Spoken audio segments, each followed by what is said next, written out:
Hi.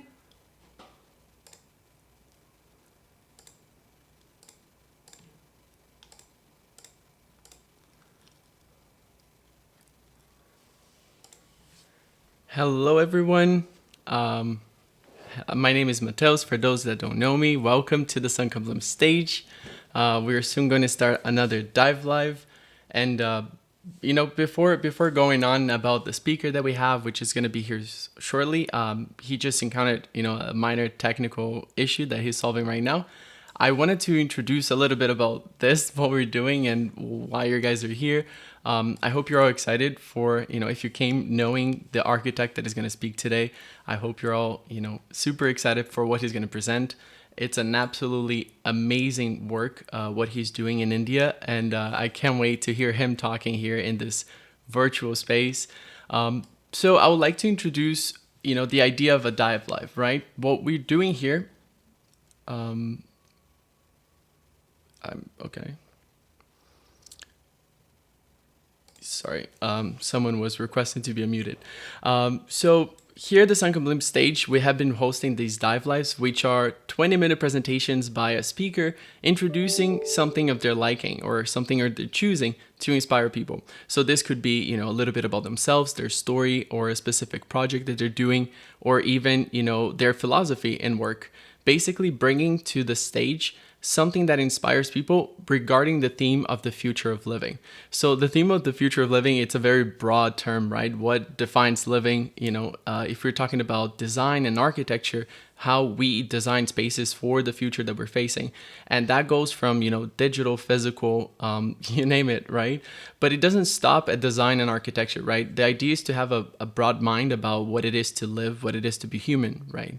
We've had presentations before by neurologists talking about, the possibilities of 3D environment in clinics and kind of the gap that we have in the medical education system, and how 3D design could actually help a lot of people understand what they're going through during surgeries or doing procedures. But other types, right? We've had other architects here on the stage. We've had Mariana Cabuguera so far, who's an architect at Zaha Hadid Architects. We've had, artists working on amazing pieces, that defy the idea of materiality and texture, both in the physical and digital world. Even like a concrete company that does different project designs and teaching, our attendees or our community members how to do a concrete mold for a particular project. So the themes of Dive Lives, it's very broad, but always revolving about around this idea of what we have towards the future, right? And this is one of the things that we're doing here at Sunken Blimp. If anyone here is new to Sunken Blimp, welcome. As I said, my name is Mateus. I'm one of the co-founders. My background is in architecture, so whenever we do talk about architecture, I usually tend to get very geeked out. But it's not only the only thing that we're doing, right? Sunken Blimp, in the end, is a interdisciplinary design think tank, right? From this, a lot of different projects are branching off. And we have been working on different experimentations on kind of how to push the definition of what it is to live marching into this future, right? One of the main experiments that we've been running is this interaction between physical and digital spaces, which is super exciting. Everyone that has been to a dive live at least once have heard me using quotation marks around the word metaverse, because the term kind of like goes around and it gets deformed when people are talking. And usually some people even leave when they hear the word metaverse. But this idea that we're marching towards the ability of having spaces where people are coming from all different parts of this planet and hanging out together in a three-dimensional environment. I know that most of you are using a computer browser, but you could be here in a VR headset, which is absolutely mind-blowing, which is not new technology, but it's what's becoming more accessible, right? And the idea of design and the interactions that we can do here, that opens up a lot of possibilities. So one thing that we're interested with in Sunken Blimp is this interaction between the physical and digital spaces, right? Because it's somewhat easy, especially coming from architecture, the idea of, just upload a physical, digital building and not thinking about it. But what we're facing is actually an opportunity to change things, right? And to actually think about the new opportunities that we have in a space like this. I'm not gonna go around asking where you guys are from, but I can be sure that there's people here from many different countries in this planet, and we're all able to be in the same virtual space. And then how to go about a virtual space like this, right? Because, for example, we don't necessarily get tired and we need to sit. So seatings are not really something you need, or things that we actually use in the actual, let's call it real life, right? Which is a term that is going to get obsolete soon. Things that we need there, we don't necessarily care for in the virtual space. But also, if you go too rogue and do something completely abstract, people tend to have bad experiences or get disoriented. So, it's a very interesting topic about designing for these spaces and then how to bridge them, right? Because we're all accessing this from a physical space. You could be right now in your car or in your room, in your kitchen, and you're accessing this parallel, moment in time where a lot of people are hanging out through a physical space. So what is the future of this physical space, right, that is interacting with digital ones? Are we going to start seeing, a blend in between those, walls that access digital worlds that, are part of your daily lives instead of you having to put a bulky computer on your head? Right. So those are questions that are very interesting for us. And since, the middle of 2021, we've been experimenting with these things. If anyone has seen our social media, we have like a lot of experiments there, which we call like digital experiments. And so far we have been playing with the idea of, digital skylights and digital windows that allow us to look at these digital spaces through, physical rooms. The ability of importing your room into a virtual space, and flying it around like it's a spaceship, things like that. So then since the beginning of this year, we opened a community to actually, scatter people that are interested in the same things. And then we could collaborate on these things and bring people from different backgrounds. So far in our community, we actually started the community by placing ping pong balls around different cities in the United States, because the idea was to collect people that were curious, right? So we thought, okay, if we actually spread ping pong balls around the major cities, people that are curious enough to scan a QR code on a random ping pong ball, maybe those people would be curious enough to be interested in what we're doing. So then ever since we opened, more people and more people are joining us, being part of these initiatives, coming to the dive lives, listening about our projects and our experiments. And that's the whole idea of bringing a community together, right? Because then we can collaborate on things from different backgrounds and different opinions. So not only from architecture and design, but, from the neurology side of it, or agricultural specialists that are helping us with a couple of projects. So that's the exciting part, right? Because it's not only one or two industries that are, committed to design or create the world that we're living in. It's actually all of us, right? We should also have a saying. And it doesn't really end there. There's so many different fronts to this and so many different, variations of where this can go. So that's why the definition of Sunken Blimp being a think tank where projects kind of launch out of it, that's the idea, right? So I'm seeing right now, for example, I see a lot of people that have been, coming to the dive lives for a while. Even I saw Ganesh here, which I'm excited to see if he already got the VR headset, if it's in the mail. Because, okay, so just a backstory, right? Every time you come to a dive live, if you signed up for it and you fill out the form, we did ask if you guys were willing to get an attendance token, right? And if you fill out the attendance token form and all, after the event is done, we send you guys the attendance token, which is a token within a blockchain, and then basically proves that you're here, right? It's to mark attendance. And the whole thing that we're doing within the community is once you collect a couple of these, we do every now and then a couple of giveaways that once you collect a certain amount of tokens, you enter a raffle to win something. So last time we did a raffle for winning a VR headset, an Oculus 2. So, one member of the community that has been coming to the dive lives could actually come and enjoy this in virtual reality, but also, explore all the other worlds that are possible within VR. So Ganesh was the one that won. And is he here? I saw his name earlier. I'm not sure if he's... Oh, I see Ganesh. Ganesh, were you able to get the VR headset, or is still in the mail? No, no. So it's still stuck in customs. Oh, hopefully you get it soon, Yeah, so you can come here he'll get beyond. here in, yeah, he'll get here in 2 days.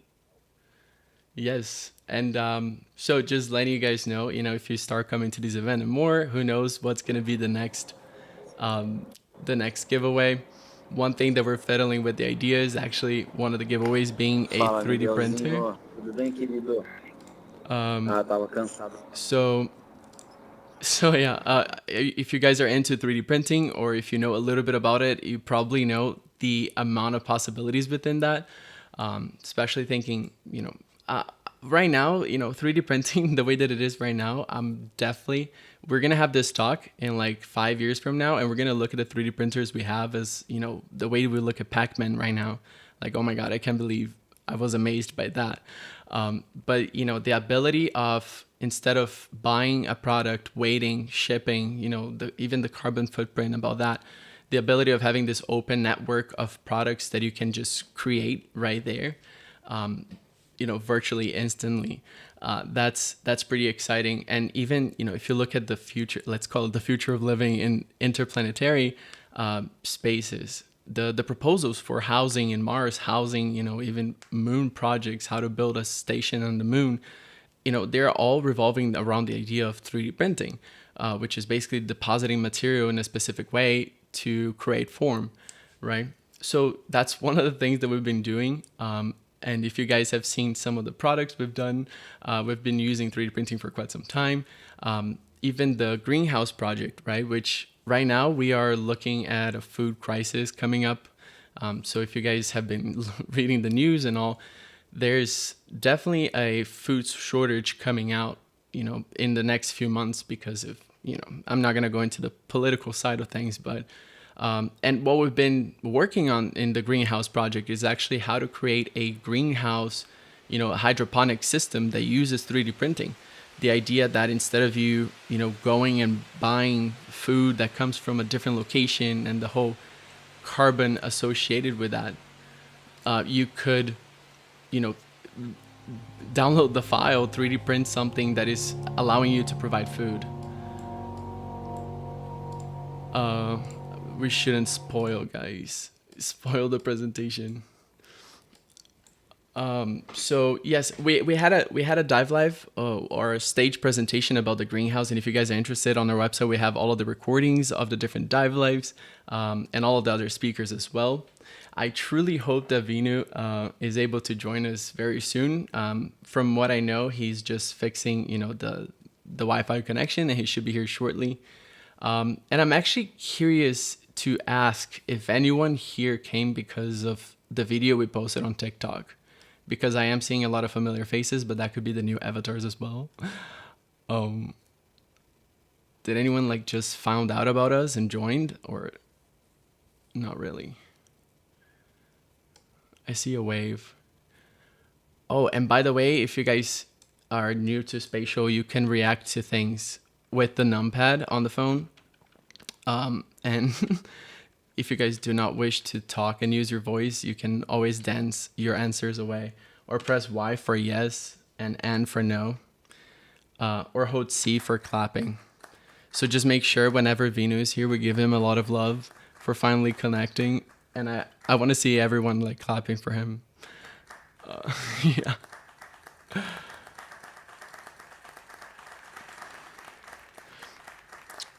And since you guys are all here on time, very nice. I really appreciate you guys. I'm gonna give a couple of spoilers of what's coming next.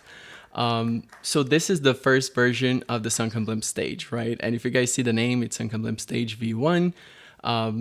We have been working on an update design, so it's gonna be the same layout, but with more features and more space for exhibition gallery type, and thinking about the idea of updating the design basing on the needs that we find in these dive lives, right? Which is a whole topic that we can go in about, the ability of virtual spaces to update. If you look at a physical building, once you build it, that's it. If something goes wrong, you can always, oh, noted, now I learned, and next project you do it better. But in virtual spaces, you have the ability of modifying it, and iterating it based on the needs of the community or the people using it.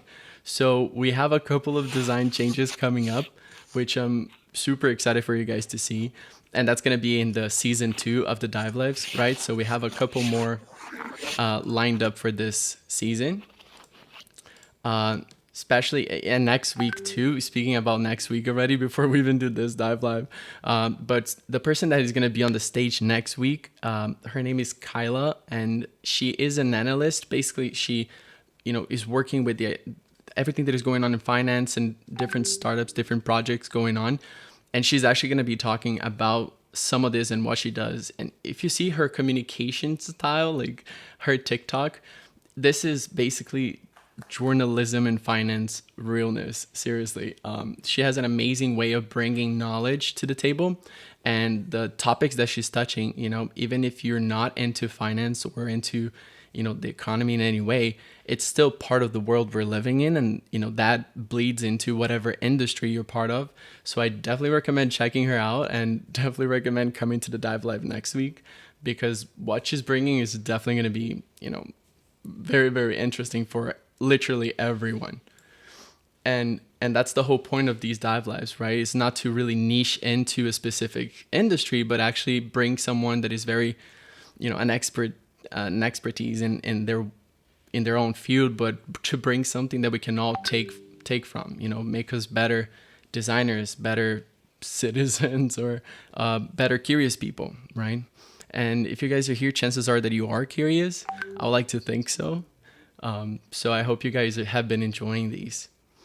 And then also, just to finalize the whole thing about dive lives, if you guys are interested in, by any chance, talking about a specific thing or presenting an idea, a project, you can apply to have a dive live and present on the stage as well. On our website, we have a very nice form put together by our team where you can register and basically say what you would like to talk about and apply, and maybe you present your own projects or your own ideas in a virtual space. Or you could recommend someone. Let's say you don't want to present, but someone that would be really nice that you would like to see on stage. Like, one of our goals is to bring Neri Oxman here soon. If you guys know Neri Oxman, you know how big that is, but that's the idea. So you could recommend someone that you'd like to see here, and we'll love to hear what you guys would like to see and who you would like to talk to.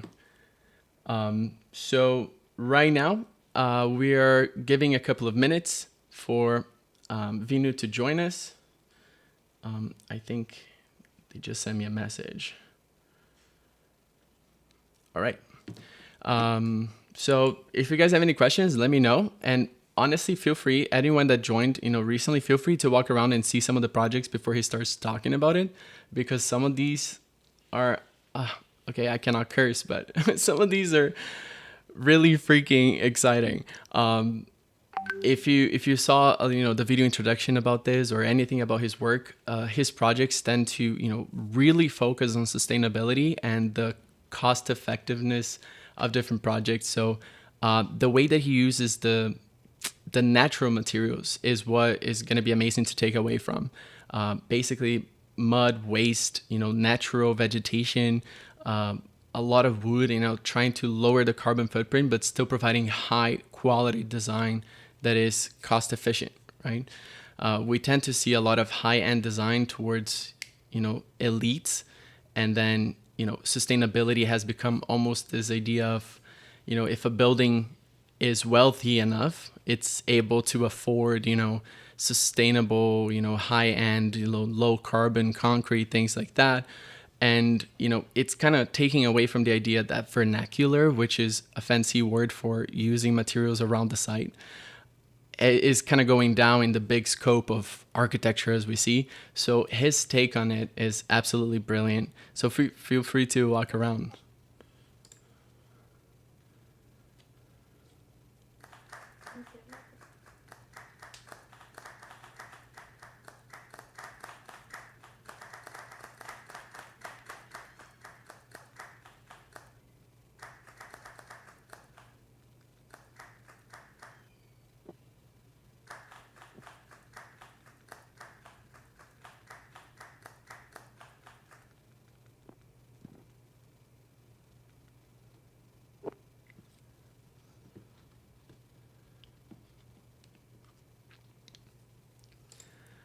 All right. Quick question. Is anyone here, anyone that is here did not register to get a POAP? Just just let me know so we can get you guys set up if you guys do wish to do that. And if you did not sign up and you do want to get an attendance token, make sure to message us, anyone from the team in the Discord community, and we'll make sure that you guys have the links for it, etc.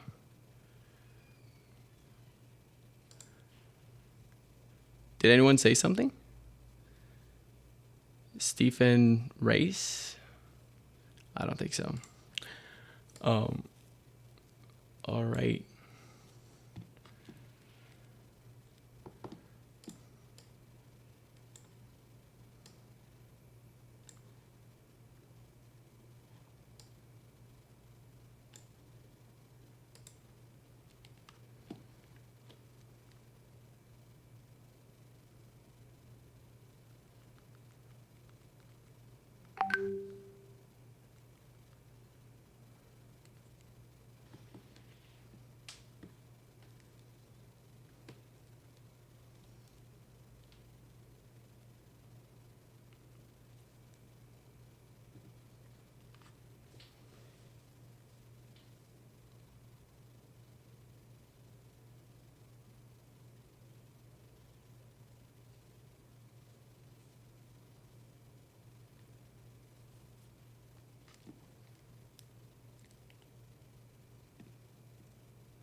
All right, just spoke to Vinu and his team, and they're able to resolve the problem, so they're going to be here in any time. And then one thing that came to my attention, and I would like to mention too, is some of the other people that are coming. We already have a whole almost 2 months of dive live scheduled, with some other amazingly interesting people coming up. One of the people is Jake from Spatial as well. So basically Jake is part of the team that made Spatial possible, right? This platform where we're having the stage where people have been meeting up, thousands of people a day have been meeting in virtual spaces. And he's going to actually talk about, being part of this and actually, designing and creating this platform for the quote unquote metaverse and how to bring people together in virtual spaces. So he's actually a pretty big person to be talking, about this. Has a lot of credibility to talk about it, right? So if you guys are interested in this side of, development and, this side of, virtual spaces and all, definitely come check out, Jake's Dive Live. We also have Nuke Goldstein that is going to be talking to us soon. Nuke, he is into the world of crypto, and he's one of the main people working on Celsius, which, if you guys have heard about it, it's an amazing platform of, they're doing an amazing job in crypto. And well, I saw someone with thumbs down, but honestly, his perspective on this and his knowledge on this is very admirable. So it's going to be really good to have him, speaking about it from his perspective.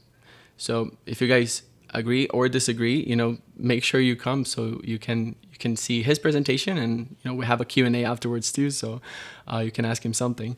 And then on top of that, we have coming very soon Krisha, and she has a company called Sold Printed. What she's doing is 3D printed fabric for fashion design, which, it's a bit different than, all the other topics that we've been having here on the stage, but still nonetheless, if you guys see an outfit made by her, Like, you have no idea how beautiful these are, and it's all 3D printed, right? So it's the idea of using this technology that we're using for all the other things for, you know, something like fashion design, which, you know, is kind of crazy to put into words. You guys have to see it to believe me. And she's going to be talking about her experience. Her background is also architecture, and I love when I talk to other architects that, you know, are doing something else, because there's something very valuable about bringing your expertise in a specific industry into another area, because, you know, I'm not going to go on about architecture. I don't want to bore people that are not from it, but it's very nice, the process of being trained for an architect and the studio environment, and how it lets you discover your passions and your preferences and all, but also gives you the tools for the artistic kind of view and how to look at things from a development and design perspective. So whenever you see an architect working on something else, it's very interesting to see the background, how the background influences their work, right? So if you guys are interested in fashion as well, make sure you join. And then soon we're going to have, you know, all of these together in a big calendar so everyone can plan when they want to come, you know, and this is a free event open to all. So just be sure that you sign up in case, you know, it runs out of space. But, you know, besides that, anyone can come to whatever topic they want to see, appreciate, support, and learn from, right?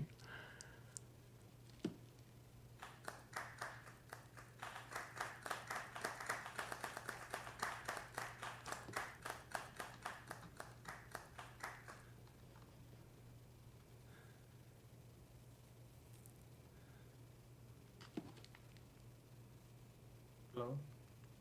Hello. Hi everybody. Finally, I can reach in this metaverse. Hello. Welcome, Vinu. Are you able to join us on stage? Yeah. Where are you? I am, unfortunately, I registered my name as Rakshita. She is my junior architect. So please, we are still making baby steps in this world. So we are not able to change the name. So for the time being, I'm taking the name of Rakshita. Yes, of course. Are you able to, Yes. if you click on the stage, you're able to walk forward? And we're all here upstairs. It's kind of crazy to say upstairs. Okay. I see you're down here, right? Yeah. So if Yeah, you I use the agree. mouse and you click on the floor in front of you, you're able to walk forward. And Oh my god, okay, I just went somewhere else. Where are we going there? We had to go upstairs. Yeah. or you can use, I think I. you can also use the keys, the W, A, S, and D to walk. Oh wow. Oh wow. Wonderful. This is nice. All right, so let's give a round of applause. Well, This is very, very new for me. And I believe. well, thank you, So, Vino, for joining I us. And I'd believe like I- to introduce you really quick. You know, for anyone that, you know, doesn't know who you are yet, which is not going to be a lot of people, but still, it's amazing having you on stage. And thank you so much for joining us. And for those that don't know, Vinu Daniel, he completed his bachelor's in architecture in 2005 in the College of Engineering, Trivandrum, following which he worked with Auroville Earth Institute of UNDP, the United Nations Development Program, post-tsunami construction. And then returning to Pondicherry in 2007, he started Wallmakers. And Wallmakers, you know, the name came at, you know, at first because they were doing a compound wall, if I'm not mistaken. And then many of these, you know, eye openers in the course of his practice prompted him to resolve and devote to his energies towards the cause of sustainability and cost-effective architecture. His practice spanning over more than a decade, Wallmakers has won many international accolades, including being selected by ArchDaily as the only Indian practice in the list of 20 young practices of 2020, winning 3 editions of Design That Educates Award conducted by the Laka Foundation Germany, being featured in the Indian Pavilion London Design Biennale 2021, being nominated for the Brick Award 2022, and the IHA residents being featured in the Chicago Athenaeum, the Museum of Architecture and Design, to name a few. And it's amazing to have you here to talk about your work, the work of Wallmakers, and inspire us with what you have done. So thank you very much, Vinu, and the stage is all yours. Thank you, guys. Thank you so much. It's surreal for me this is my first time in this kind of space. So without much further ado, I will start my presentation. As the presenter very well told, that I started from humble beginnings, because when we started Earth Architecture, we wanted to do something eco-friendly, and being eco-friendly wasn't something which was very much considered as a big thing at that point of time, and people were really moving into the stage of fast and modernized architecture, like supersized and super, like so many glass structures and stuff like that. So it was difficult for me to get a start even, even the few people I knew weren't ready to give me a project. So what we are basically doing is we wanted to simply start, and what you see here is I'm trying to share my, presentation here. So as the presenter rightly said, we started with a compound wall. So are you able to see this particular picture I'm sharing? Is it possible to see? Can you see? Yes, we can. Yes, we can. Oh, fantastic. So this is my brother who was really studying at that period of time. So as you can imagine, nobody would even work with me. So it was very difficult to even get people to work with me. So obviously siblings become your automatic people who help you out at your initial stage. So this is my brother Praveen Kaupaguma, who is standing in front of the wall. So this was my first first basic construction that I ever did. The background wall which you see is filled with mud bricks and beer bottles. These were the basic materials we had to start off our construction. So we really wanted to do something rather than keep talking and not really working it out. And we thought, even if it was a small compound wall, this is fine. We will start with this. So my first two questions were very simple: whether we could use mud in construction, and I didn't have to reinvent the wheel, because mud was a very prominent material, building material, that generations of us have used. And uh, initially I thought it would be a bit difficult, but it became really difficult initially. We found out that mud bricks were very useful, and they were very hydrophilic in nature, which helped us to make simple constructions and slightly more complex, because I was also somebody who studied all these modern architects like David Chipperfield, Zadi, Santiago Calatrava. All these people were my idols too. But I thought, is there a way that I can reach them via vernacular architecture, or via poor man's materials, or ecologically sensitive materials? Can I do something which is not exactly traditional, but yet it uses all the qualities of traditional construction and do it. So what you are seeing here is that I slowly formulated a team, convinced few people, and this big wonderful gentleman here is a very famous singer. His name is Dr. KJ Yeshudas. He's bestowed with many awards. He's literally a demigod for us. And KJ Yeshudas was somebody who was open to ideas that we can build with eco-friendly materials, and he wanted to donate a building for a worthy cause. People who got cancer because of water polluting in the banks of Kerala. Because I hail from Kerala, and my initial practice, I thought it would be wise for me to start with people hailing from Kerala and start projects in Kerala. Though we were a very tropical country with a lot of rainfall, I thought mud construction is still something which should prove its mettle in Kerala. So here you see us just compressing a bit of mud and making it into a block. You can see in this basic picture. Now, one of the advantages of mud brick was that it could really form into different shapes and sizes and structures, And as an architect, as a modern day architect, we are armed with all these theories and technical drawings and everything that we can actually make these kind of structures possible. So what you see on the right is us teaching few other fellow student architects how to make arches, make vaults, as you see on the left side. That is a vault which has openings literally filled with beer bottles and stuff. So slowly we started to engage our work with our workers in a different model altogether. We started to experiment. Now, experiment as such, I didn't get into the process of experimenting with materials at that particular point of time. This is way back in 2009 or 2010. I didn't get into much experimentation with it because these are all materials where I was trying to find a new space. How can I utilize the waste of wasted materials like what you are seeing in this picture is something like a beer bottle, and you can see that we were trying to make use of all these wasted materials into no forms and format. So I learned the mud brick from Auroville Earth Institute, which is situated in Auroville.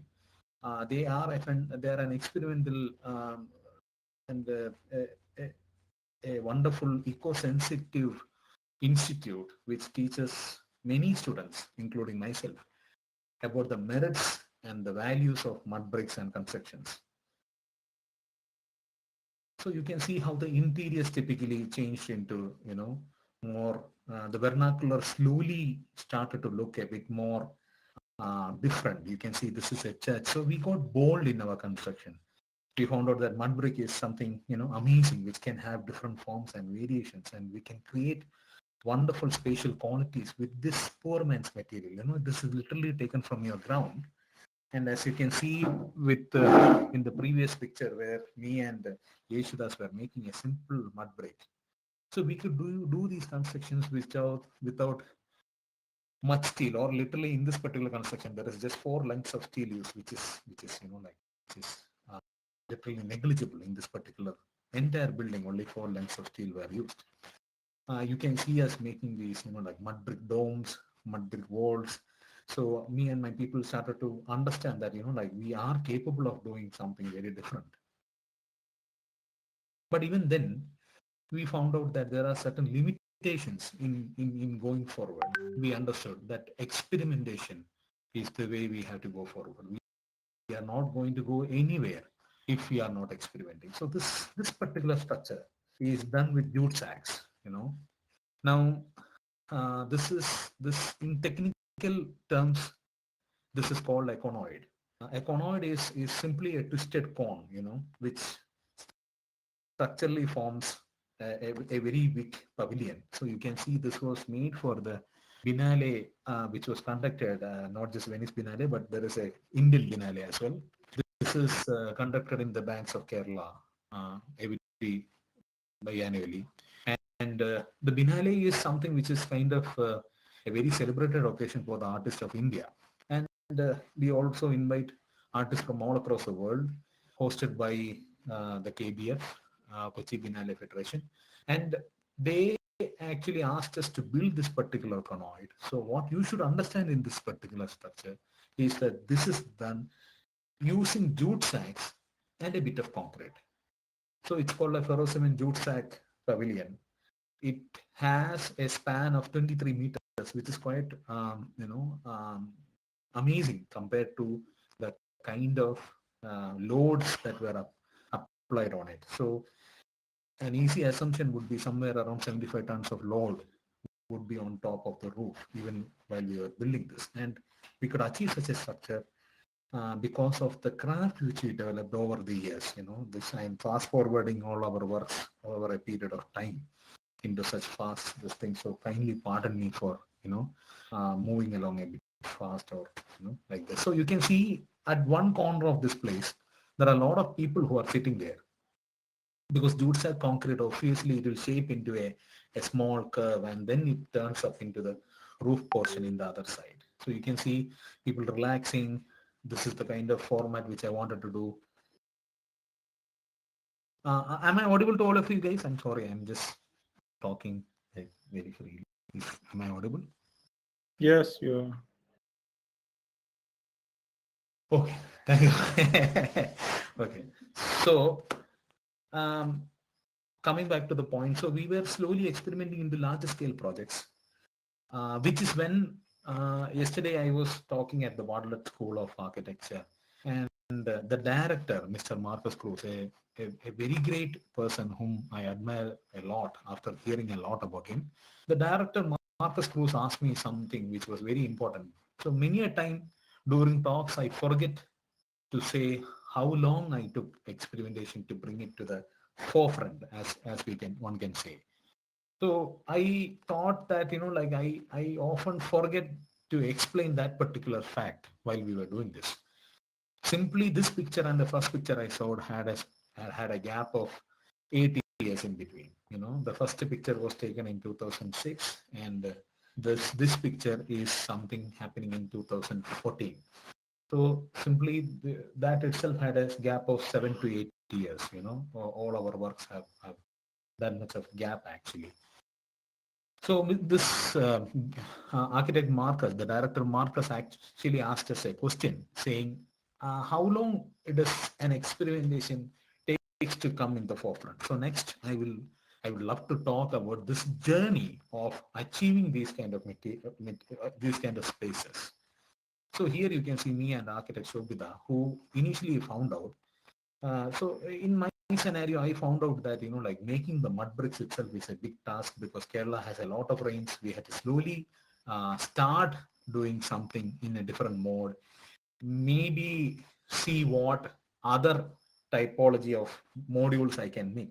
So what you are seeing right now here is a module which we called it as shutter debris wall, where we have filled it with debris, as you can very well see in the middle part. We have filled it with debris, a bit of cement here and there, and a lot of red soil and everything. So our initial trial was this way back in 2010. So here you can see we came across a particular project which was quite in the middle of a lagoon, and you can see the green part which you are seeing in the forefront of the picture is actually not green. It is water hyacinth.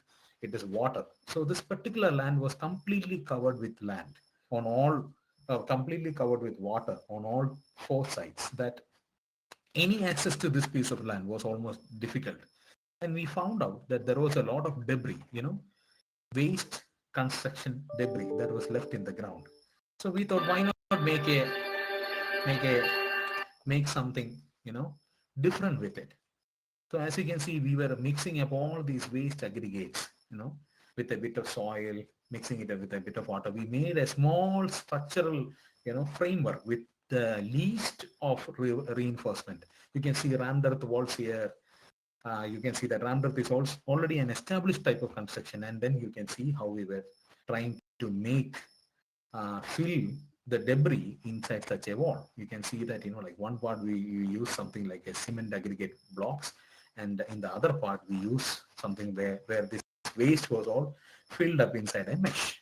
You can see one good mason of ours, Mr. Vijayan, who is actually filling up this with this waste materials. He's doing all the, like spreading up and everything. And we are just filling it with waste debris. And the important part is it holds up. It is very strong. And we found out that the dry compressive strength of this particular material goes well beyond 5 MPa, megapascal, which is quite adequate for, like single and double story structures.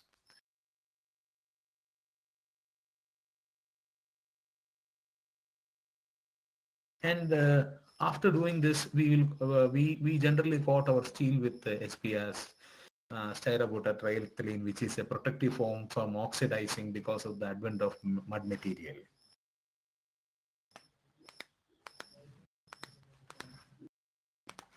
So let's see what is our final product after that. So this is what the final product that came after that. So one can see we didn't go for something which was considered as an ethnic or a vernacular style.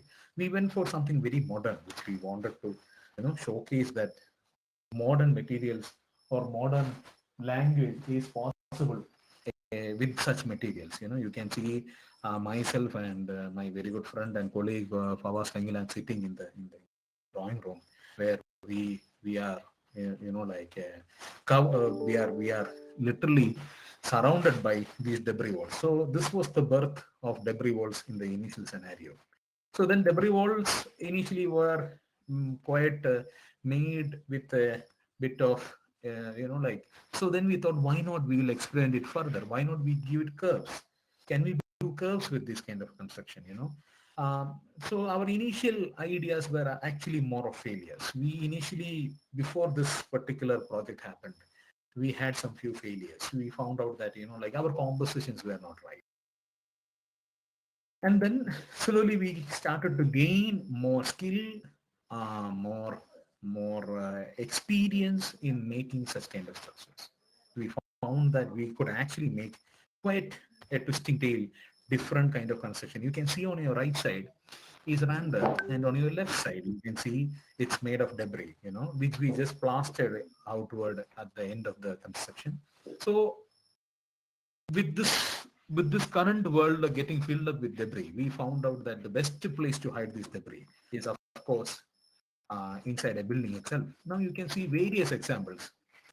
This is for Mr. Ramanujan in Pala. It's called Chirad. It's a wonderful tiny residence which we did, and the client was again somebody who was very patient, somebody who was very willing to experiment with waste debris because he understood that this is the need of the hour, need of the day, need of the future, that we have to keep experimenting with waste materials. So you can see literally us building with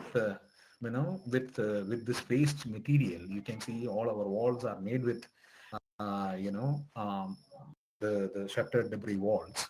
And we were initially quite a bit skeptical about the load bearing aspirations of it. So only few areas we made it load bearing so that we can check it out how much, as a whole module it will take the load. And we had initially figured out, okay, it is taking good load and everything. Still we were careful. We thought, okay, maybe this is not the time for us to go uh, full on for like load bearing structure. So we gave here and there few columns, and as you can see, some help, but majorly these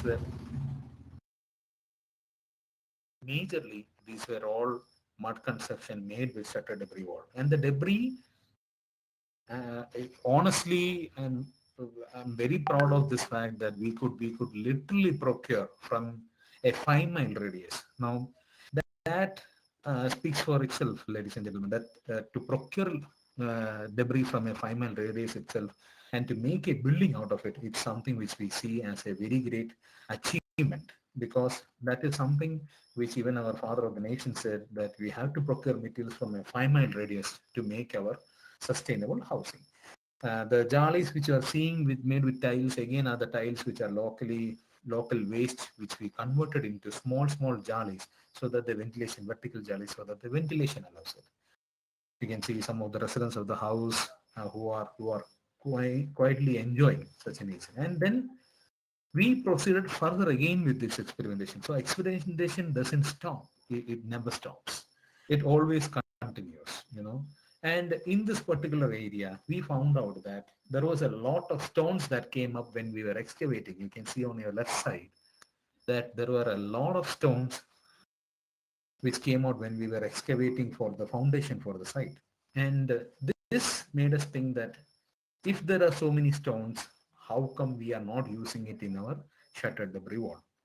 And the end result, as you can see, a beautiful end result. After so many, again mismatch happens. Again we are not sure whether the load bearing of it is correct, so we have to test it. So we again did some few wrong things in here, but still we managed to create a wall, as you can see on the right side, with myself and Johnson, who is a contractor, and Akko, who is his nephew. You can see, it's all, so many family members also join part in making these kind of, like sustainable constructions. And our ties with the workers and the contractors is something which is well over the employee-employer relationship. We actually maintain more like a teacher student. Of course it is questioned who is the teacher, who is the student, but nevertheless it's more like a relationship where we learn a lot from our from our peers. So as you can see, the right side is where we combine this new found material in a particular unique site, and probably for the last time we would find so much of pebbles. We joined it with shattered debris wall. And the result is something like this, which I believe is something very unique uh, for this kind of construction. And thank you. And the fantastic part is that the walls and utilizing all these waste materials was something which was very, very honest.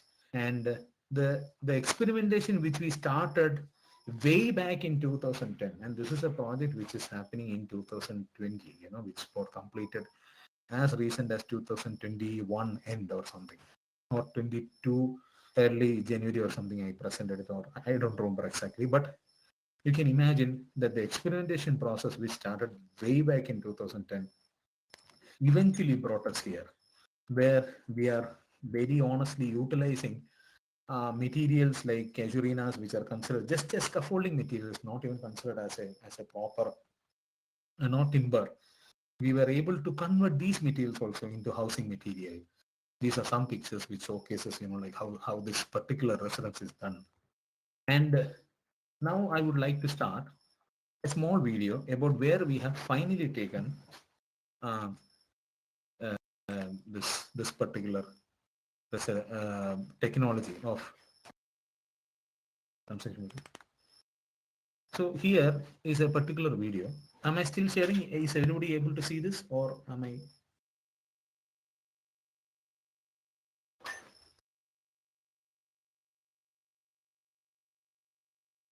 Hello? We can see it. Okay.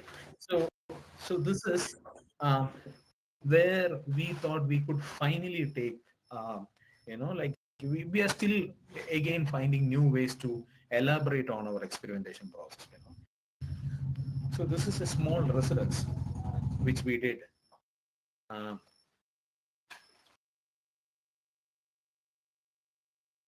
Now Kerala is a very tropical place, and as you can imagine, very close to the equator. So it is big deal for us to, like to get some shade away from the west sun. So this particular residence designed for late Hari Kumar, a wonderful character who always takes a lot of trips up into the Himalayas to get some peace of mind from the city life, was very inspirational for me to formulate this design and understand something about it. So because of the west sun, I had to make an inclined huge wall. Now at that particular time, it was not decided that it would be shuttered debris wall, because shuttered debris wall for us was something which we used only in one story, or like small structures.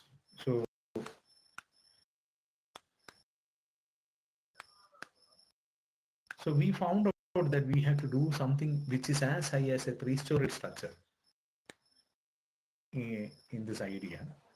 And this is how the basic structure went.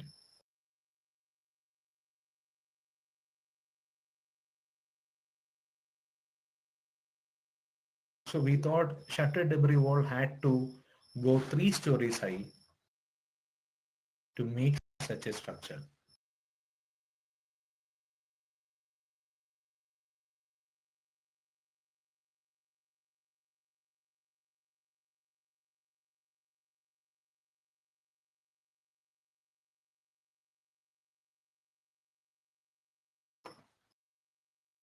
So these massive two walls hide the residence from the massive west sun glare during the afternoons, which was very important. So this was the start of this. It's any auspicious events in South India literally would start with breaking a coconut, and I am somebody who is not at all used to this practice. So thankfully, my mason guided me in doing this. So this is. We are adding 20 chutneys of force aggregate, 15 chutneys of. So we can make Gayatri silent there, who is explaining about the all materials.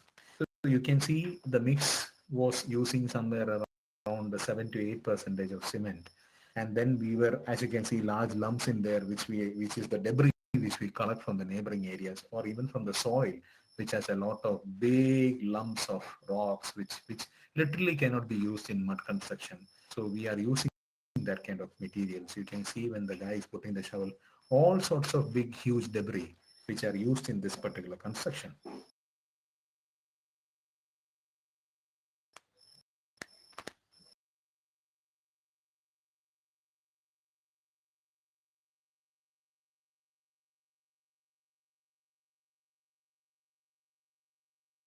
So to the right, you can see actually another gentleman who is another client of mine.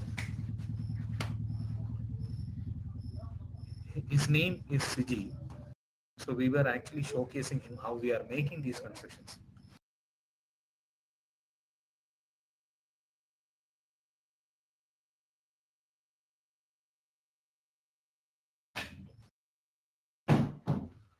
So this is us showing how the mix has to be done. Sometimes, mixing it's kind of quite difficult. Checking the water proportion and all those things. It's almost like a family work kind of thing, where you are quite involved with the workers and making sure that like the construction goes on smoothly, where all of us like are understanding how the mix should be.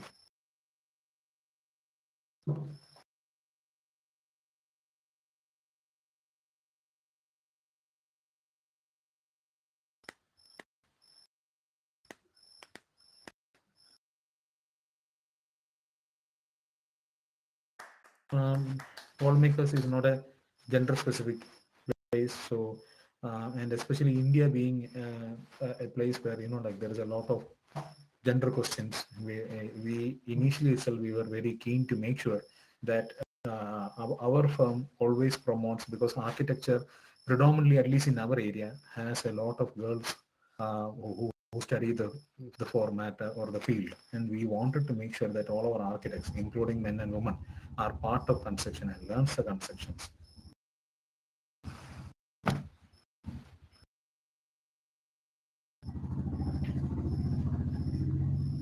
So you can see finally how we are doing. You can see the bottom walls which are already cast and the shutters. We are casting these final process.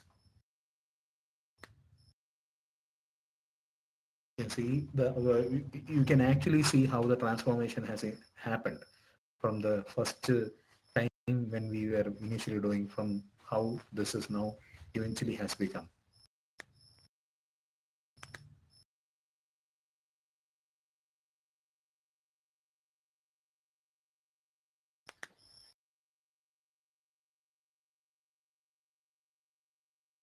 This is removing the cast of one of the.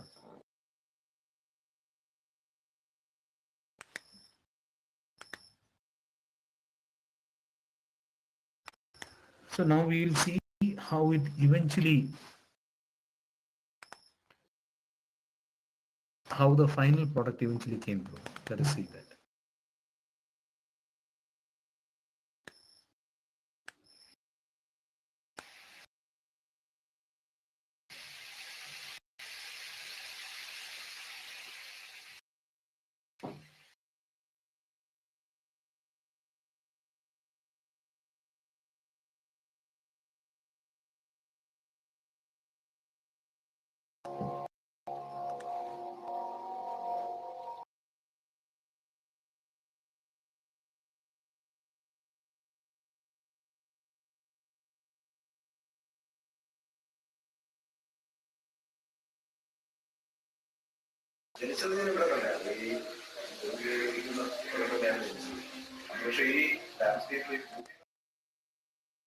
The fantastic part in here is the entire narrative is given by my client himself, Mr. Harikumar, who is unfortunately not with us anymore. He passed away last year in a terrible accident. So, in some ways, this is something which is really dedicated to him. So that is him who is talking about the project, whose entire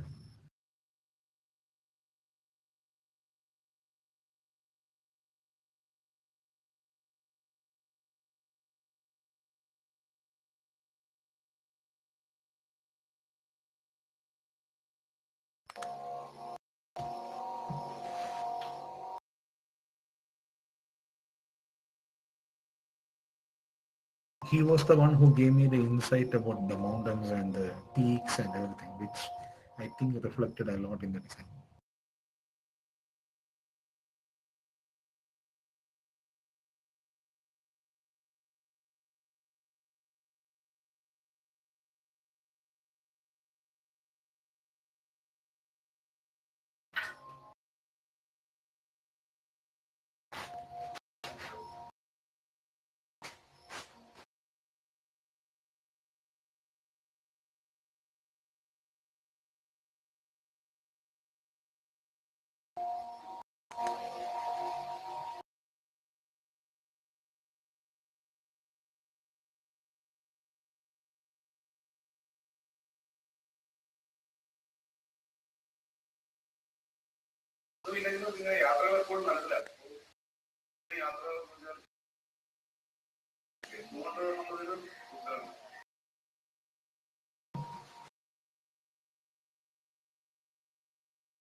So guys, one of the first things,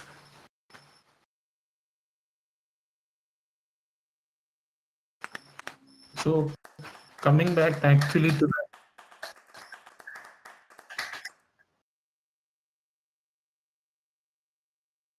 Yeah. I'm finished. I'm almost done. So uh, Marcus Cruz actually asked us, how much do you take time for one product to eventually reach? So I just showed you an experimentation process actually takes quite a long time to reach the final end product of it.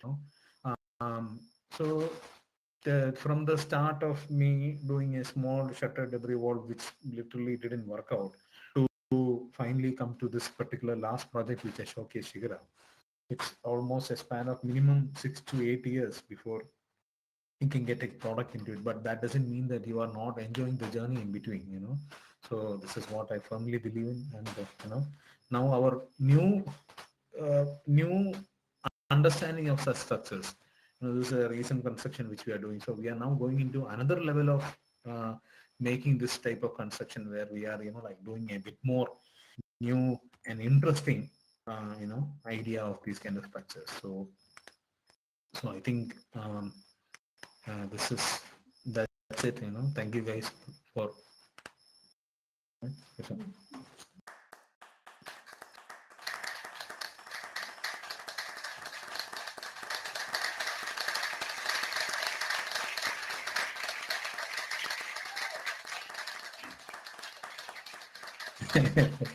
you so much. Thank you. Thank you so much, Vinu, for the amazing presentation, amazing lecture about the work. I'm sure, a lot of people might have a lot of questions.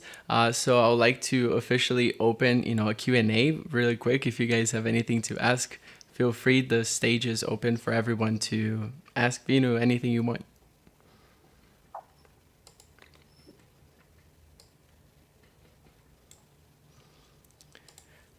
I'll actually get started if everyone's still, thinking and deciding if not to turn off the mute button. But I have a question actually, and it's amazing to see how many of the projects that you do is the outcome of research and development, right?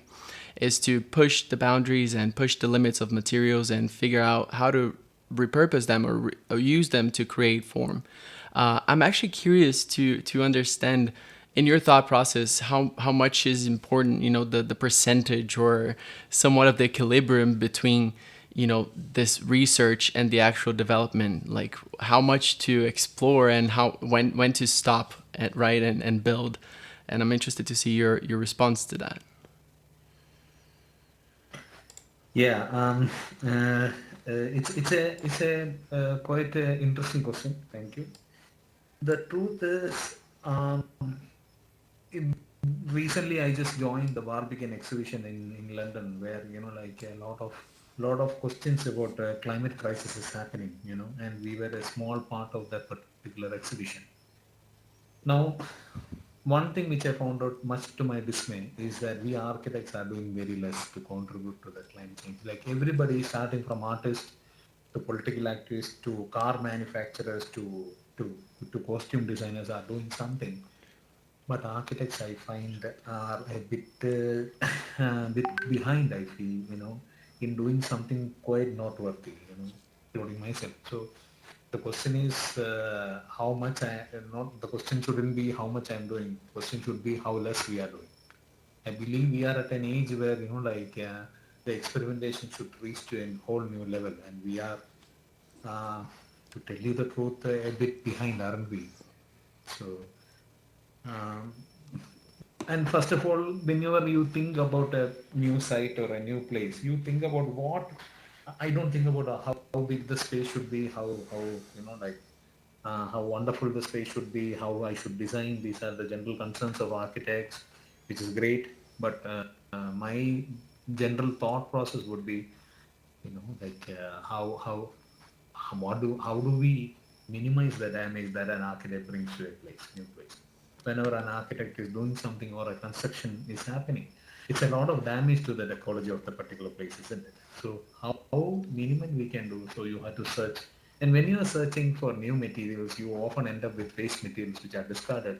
Some fantastic materials come. So yeah, so that experimentation has to be the norm, but it's a slow process, but it's a fantastic process. It's not how you think slow it is. When I'm saying 6 and 7 years, it might be worrisome to some of the architects or somebody who is here, but actually it is not. It's quite fantastic. Awesome. Amazing. Thank you so much. And does anyone else have any questions?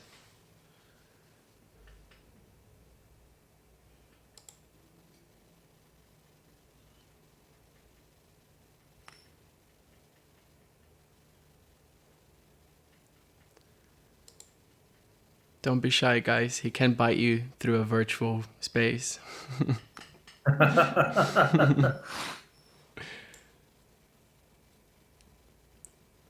Somebody's dancing.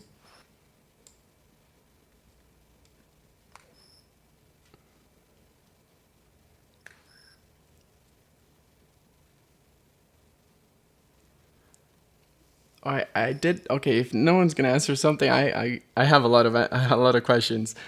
This is a very inspiring lecture, right? To see what is possible within collaboration, especially thinking about this issue that you were just mentioning. You know, the idea of sustainability and how much we can do as architects.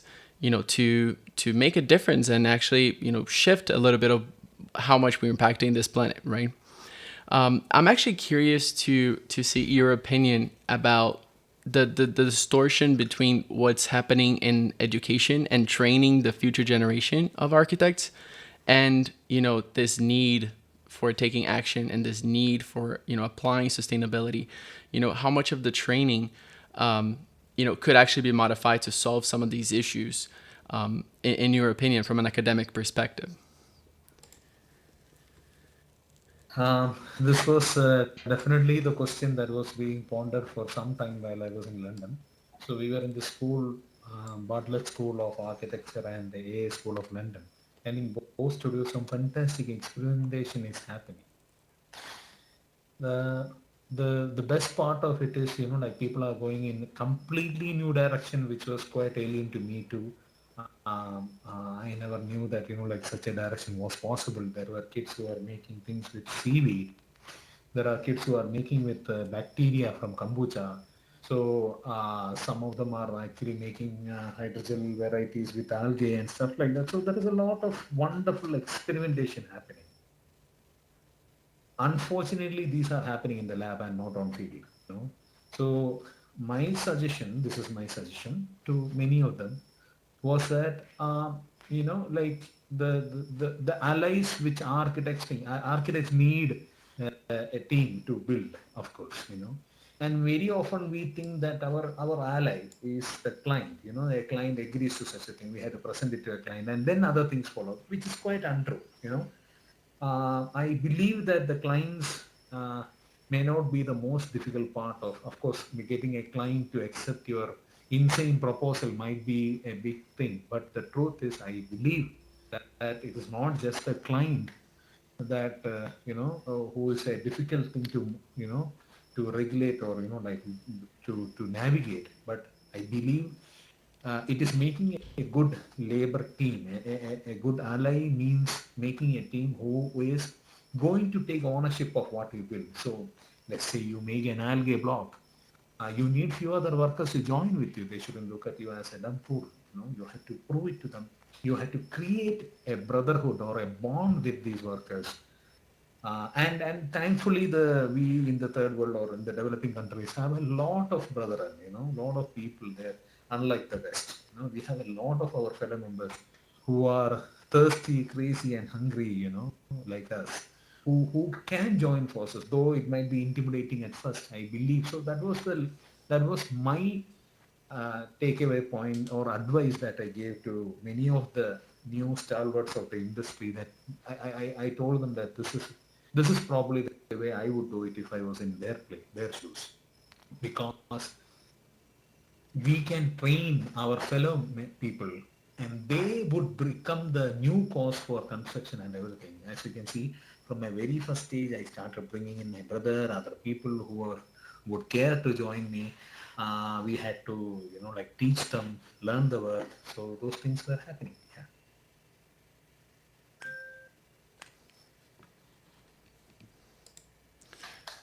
Amazing. Thank you so much.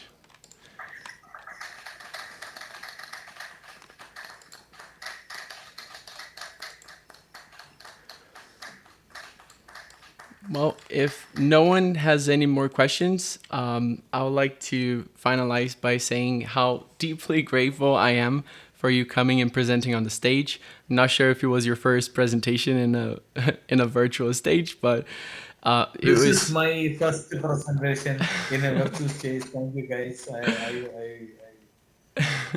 Virgin presentation. So yeah, thanks I'm for the glad hands. I'm Thank glad you enjoyed it. I'm glad you did your first virtual presentation here on the Sunken Blimp stage. Thank you so much, Vinu. Amazing inspiration, and I can't wait to see what's next for Wallmakers. It's been a pleasure, and honestly, I can't wait for the next time you come here with new exciting projects to share with us. Thank you so much. Sure, sure. I will be sure to be a continuous presence in the metaverse. Thank you so much, guys. Thank you so much. This is quite fun. It's beautiful. Thank you. And thank you So see you everyone guys. as well Thank you. that joined us here today. It's always a pleasure seeing, community members coming back, new people, joining us. So thank you guys. And just remember that we do this every Friday. So make sure to keep coming back. Bye bye. Thank you so much. Thank you.